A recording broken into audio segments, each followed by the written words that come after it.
And the third option is, if we can't go after this one, and we can't go after this one, because it doesn't work, because God is good, so then we're left with only one option. We have to go after the evil thing.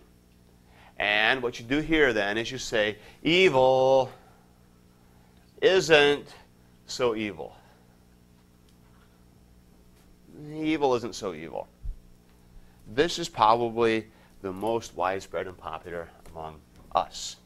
And probably you have said things like this, or used it to console people, or even yourself from time to time. Evil isn't so evil. What looks evil really isn't. This is what I call the silver lining myth. So it doesn't matter how bad something is, there's a silver lining. God's got his reasons.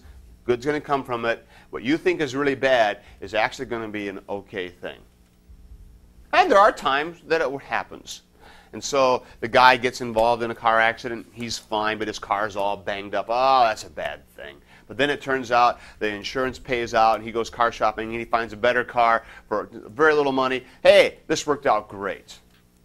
A few years ago, I got rear-ended driving my 12-year-old Saturn, and the car had 170,000 miles on it, and I was pushing for 200, and some kid wasn't paying attention and clobbered me from behind, rear-ended me. So the car was totaled. And so yeah, it actually worked out great, because I got more out of that car having it totaled than I ever would have any other way, because insurance paid out, and I made out great. So, bad thing? No, it really was a good thing. So, was it evil? No, that was a good thing. It wasn't bad. Now, we play this game, though, all the time. And so, the child is dying. And it's a tragic, slow death, and he's in the hospital. And what do we tell the family? God will work good out of this. Look at how many people have been touched by his life. Look at all the good that has come out of this. Look at the positive things that have happened. Your family has grown closer together. This is a blessing in disguise. And the parents try to have the stiff upper lip. They figure that's the game they got to play. And they might even say things like that. I've heard it. What's the problem with that kind of thinking?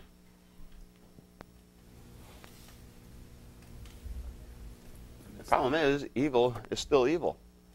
And it violates everything we know and everything that we believe to try to say it isn't really evil.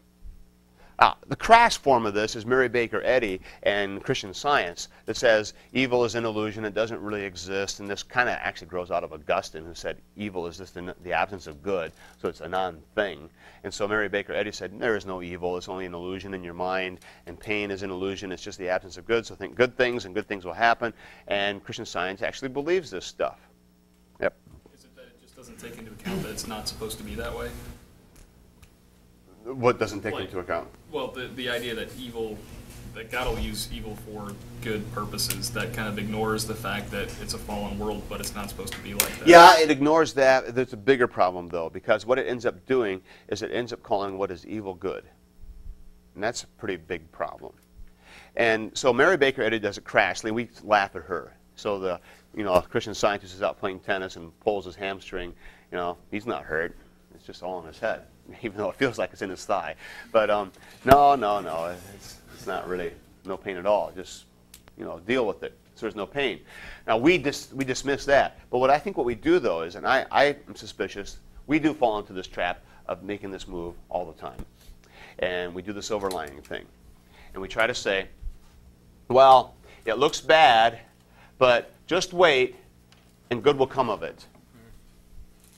And this might seem like a bad thing right now, but in God's grand scheme, it's okay, and it's a good thing.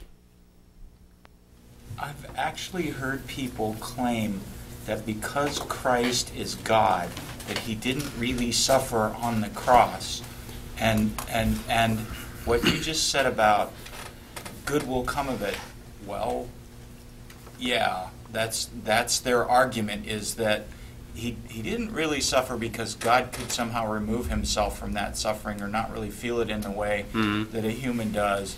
It has to do with confusion, I guess, about the humanity of Christ. Yeah, right. We'll get to that. But that essentially it's the Buddhists and some people like that believe that suffering is illusion and it isn't really real. Mm-hmm. It's like a contamination of Christian faith. Christ didn't really suffer. No one really suffers. It's all just an illusion. Yeah, right. Because suffering is seen as the ultimate bad thing, and we need to avoid it. Now, is it true that things work out and that God can use circumstances and bring good things out of that? Absolutely. We see it happen all the time, and we witness it, and we have scriptural promises that God will work things out. But what we have to be very careful about, and here's the thing I want to really alert you to, is we have to be very careful that we don't try to start saying, well, the evil isn't so evil. When the child dies, it's bad, period. And it does no good to try to say, well, you might think it's bad, but really, he's been spared suffering in this world. It's a good thing. And hopefully, you feel a little bit of revulsion against that down inside. And you say, that's absurd. And if you're the parent of the child, you really feel it. And you resent it. And it's an offensive thing to say. Don't ever fall into the trap of minimizing evil. It's just patently offensive to the people who are suffering the hurt. So in the past, the person looks at you and says, why did this happen? The worst thing you can say is, well, it's because God's going to bring good out of it. Because if God really is good, and God is really all-powerful, then why do you let my kids suffer? And you got to be kidding me to tell me that this kid's suffering is part of God's big good plan and that it's not really evil. Evil is evil, period. And it does no good to try to mitigate it and soften it and make it look a little less evil. We're accomplishing nothing. What we are accomplishing is we're pulling off the theodicy. Does that justify God? Yeah. We have the nice, neat explanation. It looks bad, but it's really not. God's good. He's got the plan. He's all-powerful. He's directing everything His way. And, yeah, it seems like a little setback, but it's going to be okay. Just hang on. Trust. It's all right. The evil really isn't so evil. It's not that bad. Kind of fell into that trap. I was a camp counselor this summer for a week and had a kid get hurt. Mm-hmm. Other kids were messing around and a girl got hurt. Mm-hmm. So, and she forgave them. They felt horrible. Mm-hmm. So trying to explain, hey, forgiveness to these kids. Well, it still sucks. She's still hurt. She still had to leave. Uh-huh. So I guess we were. It was damage control to try and get all the kids back. Right. Good spirits. Right. Well, see, that's why this thing starts. Yeah, this thing really matters. This happens. This is the emergency room kind of thing. This is you're pulled into the crisis situation, and they're looking at you, and they want to know answers. And so it's really tempting to try to play this game and do the theodicy and give an answer. We'd like to. We'd like to give the nice, clean answer, justify God, and since God is good and God is all-powerful, the only real option we have is to make the evil not look quite so evil. And that's what we try to do. You might think that this miscarriage is really a bad thing, but it's probably a good thing because the child is going to be deformed anyway and you'll get a chance to have more of the children. It's okay. You see, what you've done is you've just dodged the evil. Well, it isn't evil. You've repainted it in new pictures and in new colors. It's not evil. You thought it was, but it's really not. And I would argue that's wrong. So when you start taking a look at what the response really needs to be in that particular type of case, whether it's a deathbed type of thing for a child or the miscarriage or whatever, what path do you go down for that? That's a good question, isn't it? Yeah.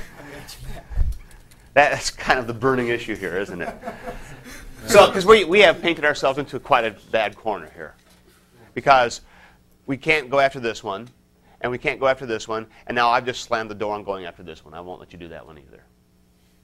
Because to me, that's just callous, cold, unloving, offensive. And people will play this game with you. They will. They think they're supposed to. They play the stiff upper lip. I'm here. Yeah, I'm a Christian. I trust Jesus. And they will play this game with you, but it's dead wrong. Think about Jesus at the tomb of Lazarus. So Jesus walks up to the tomb and he says, Martha, what is your big deal? Come on. You think this is bad. It's going to be really cool. Just wait. He doesn't do that. He doesn't say, this looks evil. It's not. It's okay. It's going to be cool. Don't worry about it. He could have done that. And probably if we were going to write the script, that's how we would play it out. A lot cooler to have Jesus kind of all-powerful. He's got it all worked out. Don't sweat, Mary. Just wait. Come on out here and check out what I'm going to do. You know? But no, evil is real. He treats evil like it's evil. Lazarus is dead. That's a drag. Bad thing. It's evil. It should not be. It's wrong. That's the response. Okay? Well, my only thought is try to tell people that evil isn't evil and that things are going to be good that come out of it. We start to become a little omniscient. We try to tell them we know more than you do.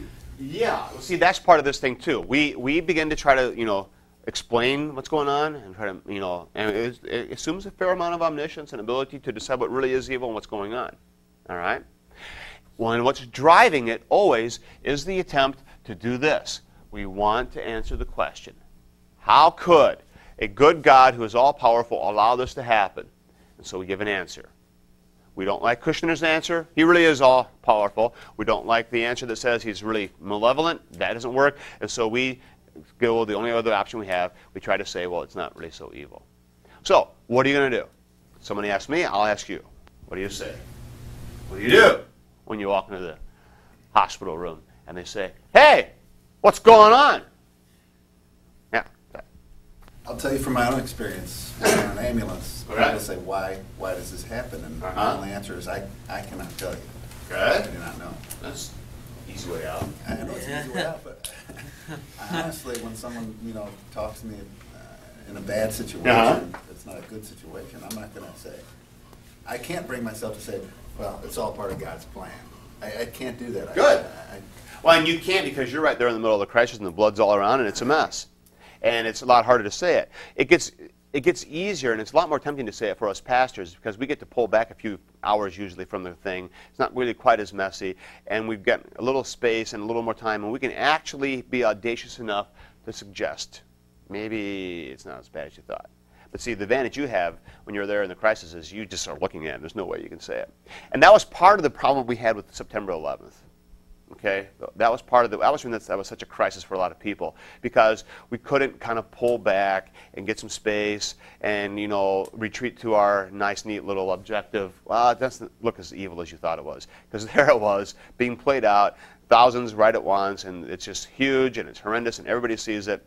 There's no hiding, and the questions were forced on everybody, and the "it isn't really evil" explanation was not accepted.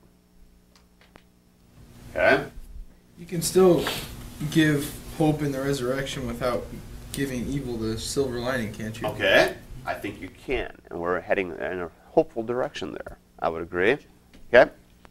For me, the scary question is not how can God let evil and suffering happen, but the question that comes after that one, which is, well, then how can you believe in a God that would let this happen? Mm-hmm. Because that's the scary thing, the thing that you don't want people to do is lose their faith. Right. True. Agreed. Well, we'll have to address that. Go ahead. Oh, Saw your hand. yeah.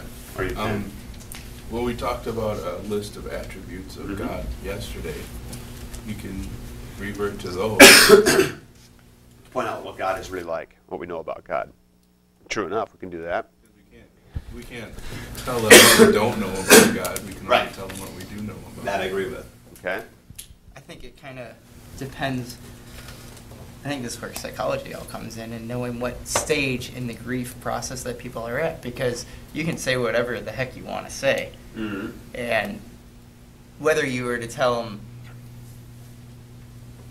obviously you don't want to tell them, that evil isn't so evil. Mm-hmm. But on the other hand, I think your nonverbals and how you allow them to go through the grief process. Mm-hmm. At that point, I mean, people, you arrive on scene and someone says, well, why? They're not ready to hear why. I mean, they're not ready to even listen. Well, so, true. Right. I think it's important, how do you help someone? You need to realize at what stage they're at and understand what support role you need to play at that moment in time. And I think that changes as you go down the process. Okay.